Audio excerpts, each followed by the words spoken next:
featured readers this week, Dan Schifrin, who will be reading and telling one joke. He will be reading for 15 minutes and 7 seconds, so if someone wants to time that, just make sure he doesn't go over. I greatly appreciate it. Daniel Schifrin's fiction and essays have appeared in McSweeney's, Los Angeles Times, San Francisco Chronicle, West Wind, Jet Fuel Review, Sequestrum, Transfer, and other publications. He won the 2016 Wilner Award for Short Fiction from San Francisco State University, and during the 2017-2018 academic year, he will be teaching creative writing at State while he finishes his MFA. Previously, he was a visiting scholar at Stanford University, writer-in-residence at the Contemporary Jewish Museum, and a co-curator for the San Francisco Museum of Modern Art exhibit, Beyond Belief, 100 Years of the Spiritual in Modern Art. Schifrin's public interviews with writers include Michael Chabon, Mayra Kalman, and Gary Steingart are available at danielschifrin.com. Welcome, Dan.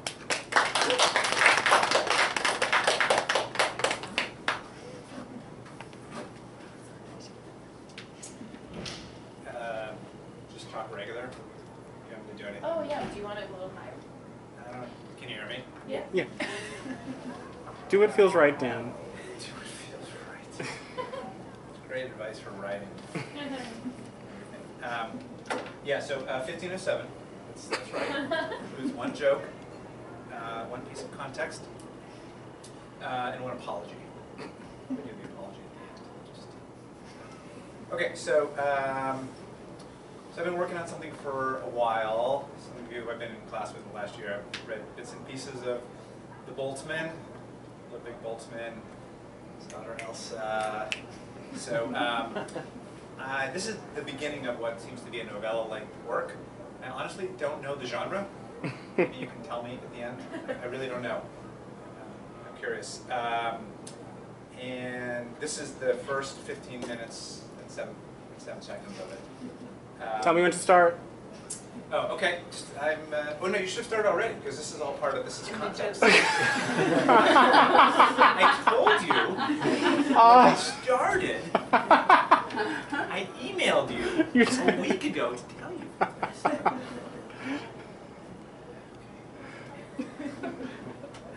Okay, so I don't know what genre this is. Tell me at the end.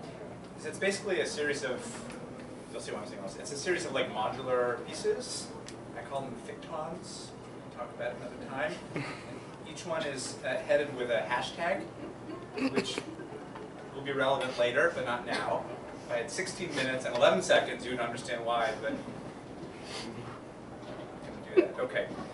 The first paragraph I'm going to read is going to be the hardest to understand. It's kind of like maybe like the overture to a piece of music where all the themes are kind of embedded in it. So don't worry about just let it wash over you. And then I wasn't sure as a reading piece whether every time there's a new hashtag, like what do I do?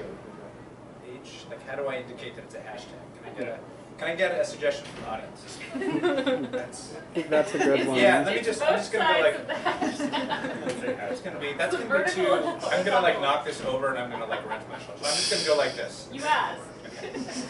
Okay. All right. So I think I have like 30 seconds left to read. Okay. Sorry.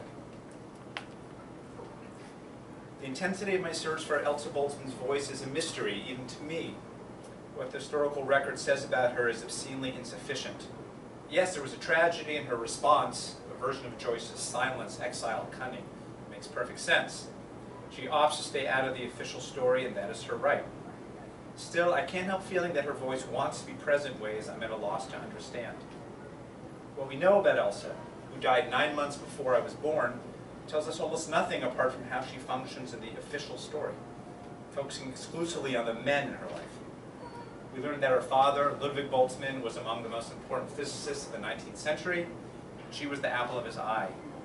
That she married one of her father's students, Ludwig Flamm. That she gave birth to 2 more male physicists.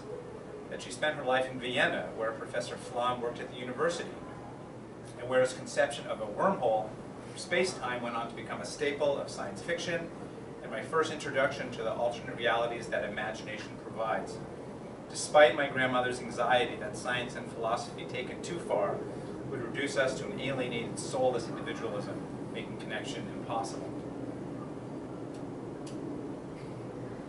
September 5th, 1906, in the village of Duino, near Trieste, Ludwig Boltzmann's wife, Henriette, and their youngest daughter, Elsa, left the Hotel Pless at 67 Frazione Duino to swim in the Bay of Sistiana.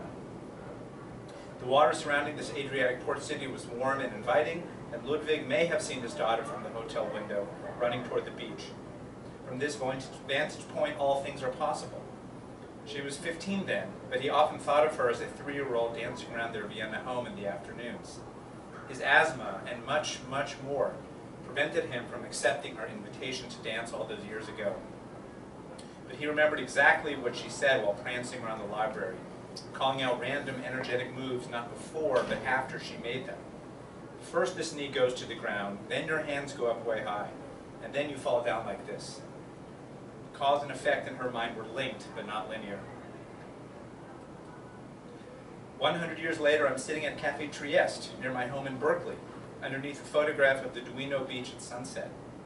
I just put down Joyce's Ulysses, which I seem to have been reading my entire life, and pick up a new book, Carlo Rovelli's 7 Brief Lessons on Physics.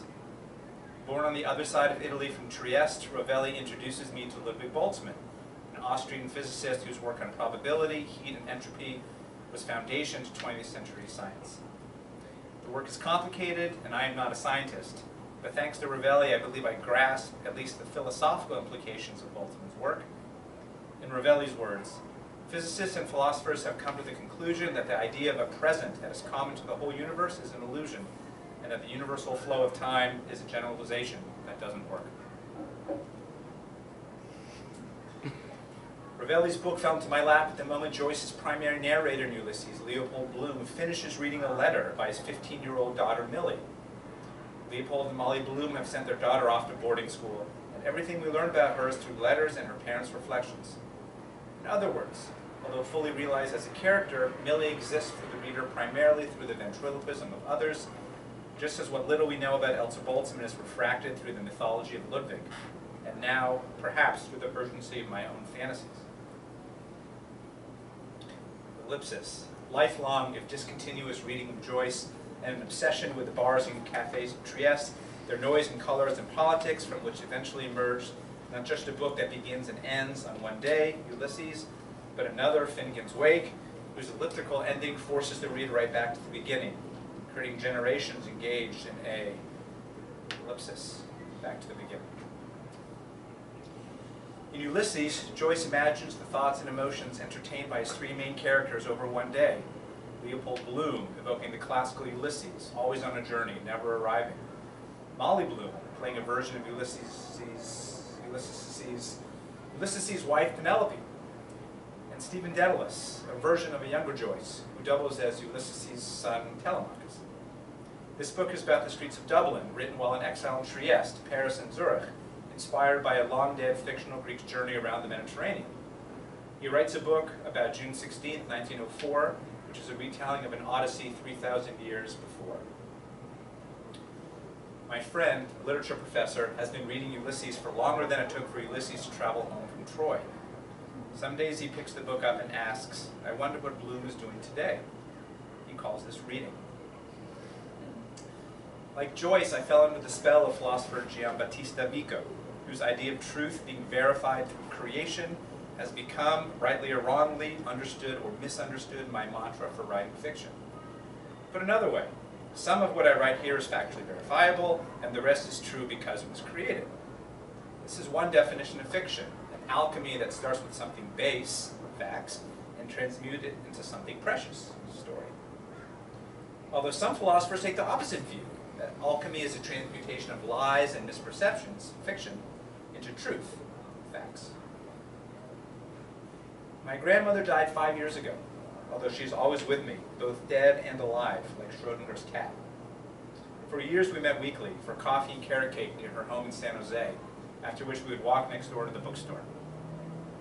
There we would flaneur ourselves around the joint, exploring whatever new literary yummies were available, as well as the rolling cases of used books. We never followed any particular order, but the top categories for her were philosophy, European literature in translation, used British crime fiction. Sometimes we do something crazy and case the bookstore before sitting down to drink coffee. We often bought fewer books this way, as we were less hopped up on sugar and caffeine and could exercise more restraint. Flaneur, French for loafing or strolling, made famous by poet Charles Baudelaire, then by critic Walter Benjamin, who turned the idea of a random walk around Paris into an act of philosophy. My grandmother probably heard this word in the 1930s when she was a student at the Sorbonne. To be more accurate, I've been sitting in the second Café Trieste. The first one opened a half-century earlier in San Francisco's North Beach and was frequented by the greatest American flaneur of the 20th century, Jack Kerouac. You might have heard of his little book, On the Road. It's supposed to be fiction, but anyone who reads his letters knows that it is just a memoir on steroids. Does anyone today care in which section the bookstore puts it? Café Trieste was opened by Italian expat Giovanni Papagianni Giotta in the 1950s out of homesickness for the espresso cafes of his native land. It is widely considered to be the first espresso house on the West Coast. I see a woman in here sometimes, her table layered with papers. Words, words, words. She reminds me of my grandmother when she and I used to meet in cafes and work together on our project. My daughter is named after my grandmother. And when I imagine Elsa Boltzmann a century ago prancing around her father's library, mucking up his ideas about cause and effect, it's really my daughter I'm thinking of. Since just this morning in her bedroom, my toddler had offered a dance interpretation of the outer limits of entropy and thermodynamics, first moving her leg, then telling me she was going to move her leg. First effect, then cause. Simple. Honey, I said, usually you give instructions and then you do the move. She just shook her head at me, like I had said the only way you can fall is down. Before reading about the Boltzmanns and their beach vacation, Duino, I had always associated that town with the poet Rainer Maria Rilke, whose Duino elegies were begun in the royal castle on the bluffs overlooking the Adriatic. Rilke wrote his elegies from 1912 to 1922 through the fog of his depression and the smoke of World War I. They famously begin, "Who, if I cried out, would hear me among the hierarchies of angels?" Rilke was my grandmother Bee's favorite poet. And when I was about 15, suffering from my own brand of fog, she shared with me another Rilke phrase. Love consists of this, two solitudes that meet, protect, and greet each other. My first fictional story was about my grandmother. It's lost to time. I'm now old enough to say this without irony, but my memory of it places her at her kitchen table, a domestic space ripe with dirty dishes and a half-eaten grapefruit, in which she often worried about the personal life of Paul Cézanne, who was so easily bedeviled by domestic interactions. She is sitting in a cushioned seat, hardly fancier than a folding chair, with padding, but it was sufficient. At her left stood another table, toddler high, groaning under a jumble of books in different genres and different languages, all greeting and protecting each other. Mimi sees the layers of her life on the secondary table, the strata of languages and experiences and eras, except they now stack up emotionally instead of chronologically. Montaigne's essays in French, Rilke's poems in German, Tolstoy's Anna Karenina in Russian, a book of New York Times crossword puzzles in English. 8 decades in, she has found herself living alone in a sleepy American suburb. If she were to write a story about all this, well, first, how would she differentiate between fiction and autobiography? Would they protect and greet each other, or would they instead be at war? What would a reader prefer? Through the fog of this thought, she sees the steam of the tea kettle, and then hears its piercing sound, and she begins to read her books one more time.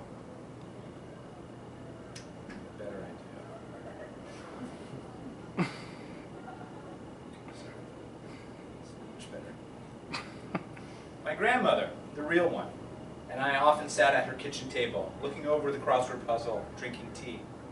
She would complete the squares with a thick green pen. No half steps at this age. This would go on for a while until she turned to me, her mouth curling up and left into her version of devil may care, and start in. Did you ever wonder if Cézanne and his locks of paint were, perhaps, related to how the physicists have begun to see the world? Not one continuous burst of reality, but individual objects, atoms and their tinier cousins, that together made up our universe? Don't let the chamomile tea in the NPR mug fool you. This woman was fierce, and I wasn't getting up until she had received an appropriate response. I noticed later, when I'm helping her with the dishes, a dog-eared copy of Einstein's Ideas and Opinions tucked into the scarf in her walker. There is a place, and therefore perhaps a moment, in which Rilke and I overlapped. The Santo Tome Church in Toledo, in front of El Greco's, the burial of the Count of Orgaz, in a city where, as Rilke said, the living, dead, and angels exist simultaneously. I am 20, in Spain for a semester abroad, escaping the pressure of which major to pick, as if there were any true difference between anthropology and cinema, or history and media studies, wandering from painting to painting along the Franco-Iberian art corridor. This is my first sighting of an El Greco, the Greek, and it is a revelation. The mammoth work takes up the entire wall of the church, presenting the death of a local nobleman, the Count of Orgaz, 2 centuries before. The wall text tells me that the Count was so pious that Saints Stephen and Andrew personally ferried him up to the heavens. El Greco painted himself into the portrait, as well as his son, and both stare directly out toward the viewer. This was the first time I understood that it was possible to paint oneself into one's own work. The first time I understood that art and history and theology and autobiography were categories we imposed on life in an attempt to create order where there was, for good, for bad, only flow. The burial of the Count of Orgaz is also a radical art history version of time travel, a canvas within which people from different eras existed together for the purpose of bringing one man through the opening between worlds. The energy of the work is a flame pointing upwards, no apparent distinction between the celestial and the terrestrial, both realms greeting and supporting each other as the painter and the subjects, and everyone who has ever stood in front of this church are present at the same time. Everyone on the canvas is dead, but I have never felt more alive. Although when I stood in front of that painting 25 years ago, I didn't know Rilke had himself stood there 75 years before that. But now I know, and when I imagine standing there in the past, I can't not feel Rilke's presence, which takes me further into the past, and also into the future, which is now. Capiche? I used to work at a museum, and a colleague asked me one day in passing about El Greco, had I seen his work when I was in Spain? Didn't I just love it? Her question flipped a weird switch in me, and suddenly, my memory of seeing that painting 2 decades earlier was occluded by a memory of a woman I had briefly dated in Spain, Mary Clara, who had been with me on that trip to Toledo, and who disappeared a few days later into Morocco with another friend, surfacing years later, married to him, in a San Francisco suburb. If she was with me that day, where had she stood in the church? When had I removed her from that tableau? And why had she suddenly reappeared? I recall now that she sent me an invitation to her wedding in the back of a Brazilian steakhouse, but I didn't know how to answer and eventually lost the envelope. I remember the moment we left.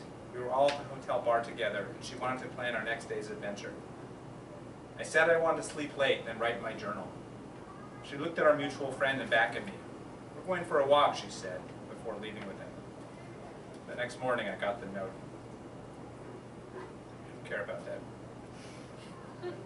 Sorry, this is so helpful. Elsa Boltzmann's cameos in history are few and far between. We do know that her father loved animals, and in one of the few recorded interactions of their relationship, Elsa had asked her father for a pet monkey. He might very well have said yes, but Henriette, his wife, put her foot down. Ludwig was already spending too much time talking to the cow, as well as meeting their German shepherd for lunch most days at the local pub. Instead, he got Elsa a cage of rabbits, which he kept in his library near Elsa's bedroom, and which she watched give birth one day with utmost fascination while her father was away on a trip to Berlin. Elsa loved it when her mother called Papa her fat darling, for this made his sudden changes in mood less frightening. Were animals ever lonely? Elsa didn't know the answer, but she was quite sure she was the only one who truly understood her great fat moose of a father.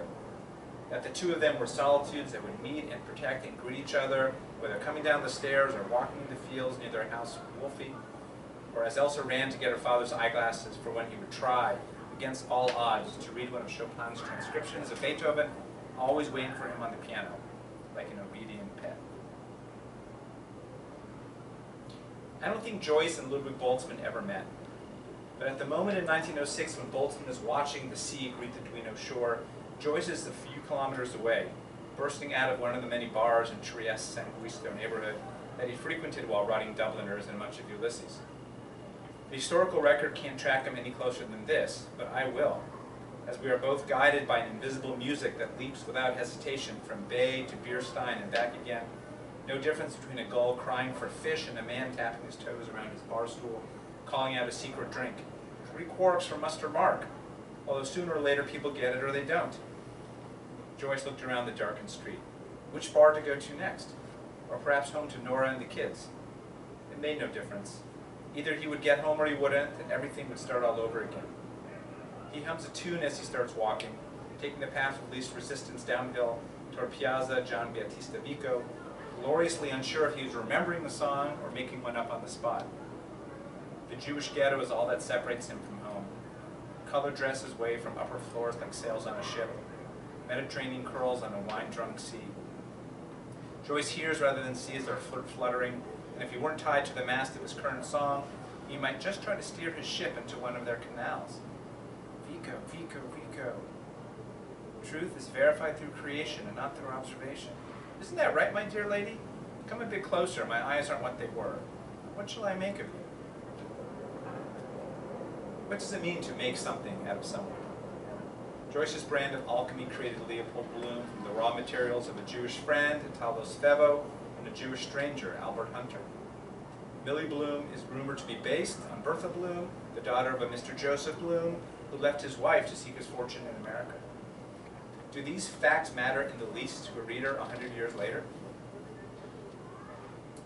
I see the cafe woman again, this time on BART, a couple of stops before the stop near San Francisco State. Ulysses was spread across my lap, and she was reading a paper with the name Vico scattered about, like black stars on a white sky. I introduced myself and told her I was starting to study Vico more seriously, only to understand his influence on Joyce. She explained she is a professor of humanities. We are both headed to campus for our various creative pursuits. By the end of the afternoon, she has given me a copy of her new book, Vico's Uncanny Humanism, reading the new science between modern and postmodern. That's boring. Joyce once said that he wrote Finnegan's Wake, the book he completed after Ulysses, in order to keep the critics busy for 300 years. 25 years later, physicist Murray Gell-Mann stood in the blinding morning light of his kitchen, reading the following poem in Joyce's wake. 3 quarks for Muster Mark. Sure he hasn't got much of a bark, and sure any he has it's all beside the mark. But oh, Renegel Almighty, wouldn't it be a sky of a lark to see that old buzzard whooping about for insured in the dark and hunting around for speckled trousers around by Palmerston Park? Ho ho ho, Multi Mark, you're the rummiest old rooster ever flopped out of Noah's Ark. That woke Murray right up.